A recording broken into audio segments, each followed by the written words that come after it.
ஐயோ ரமணி, கிச்சன் ஃபுல்லா பால் வழிஞ்சு ஓடுதுன்னு சொல்ற, நீ பாட்டு கதை பேசிட்டு இருக்கிய. உங்களுக்கு ரசனையே இல்ல. இந்த வீட்ல ஒரு பொம்பளையால் நிம்மதியா உட்காந்து கதை எழுத முடியுதா? உங்களுக்கு தான் கதை எழுத தெரியாது.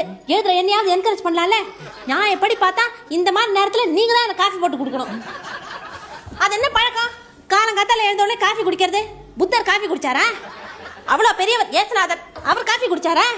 ஏன் நம்ம ஊர் காந்தி அவர் காஃபி குடிச்சாரா? உங்களுக்கு மட்டும் அது என்ன பழக்கம்? காலங்காத்தால காஃபி குடிக்கிறது. ரமணி, அவங்கெல்லாம் சேல்ஸ் ரப் இல்லையே. பேசாதீங்க, எதிர்த்து பேசாதீங்க.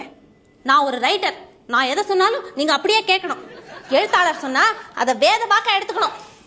ஆஃப்டர் ஆல் காஃபி தானே கேட்டேன், அதுக்கு எதுக்கு வேதத்தெல்லாம் எடுக்கிற? பேசாதீங்க, நீங்க ஓவரா பேசுறீங்க. ஒரு வார்த்தையில பதில் சொல்ல தெரிஞ்சுக்கீங்க. அது என்ன 10 வார்த்தையில பதில் சொல்றது? உங்களை பார்த்துதான் தோ இந்த குட்டி சத்தம் கேட்டு போறா.